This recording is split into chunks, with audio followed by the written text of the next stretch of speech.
ప్రపంచంలోనే 3 వింతైన శివాలయాలు. అక్కడ జరుగుతున్న అద్భుతాలు వింటే సైన్స్‌కు కూడా మతిపోతుంది. ఆ ఆలయాల గురించి ఇప్పుడు తెలుసుకుందాం.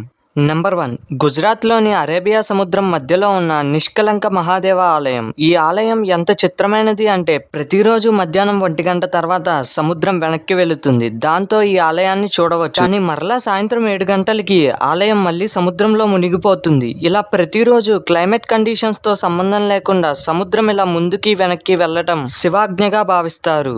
నంబర్ 2 కర్ణాటకలోని శివగంగా ఆలయం. ఈ ఆలయం సైన్స్‌కు కూడా చెమటలు పట్టిస్తుంది. ఎందుకంటే ఎక్కడైనా వెన్న నుంచి నెయ్యి తయారవుతుంది, కానీ ఈ ఆలయంలో ప్రకృతి విరుద్ధంగా శివలింగానికి నెయ్యితో అభిషేకం చేస్తే అది వెన్నలా మారుతుంది. ఈ మహిమ 1600 సంవత్సరాలుగా ఆలయంలో జరుగుతుంది. ఇప్పటికీ భక్తులు చూడవచ్చు. దీని వెనక ఉన్నది మ్యాజిక్కా లేక మహాదేవుడి మాయా అనేది ఇప్పటికీ ఎవరికీ అర్థం కాలేదు. నంబర్ 3 భీమవరంలోని సోమేశ్వర ఆలయం. ఈ గుడిలో శివలింగం ఎప్పుడూ తెలుపు రంగులో ఉంటుంది, కానీ అమావాస్యకి నల్లగా, పౌర్ణమికి గోధుమ రంగులో మారుతుంది. ఇలా శివలింగం రంగులో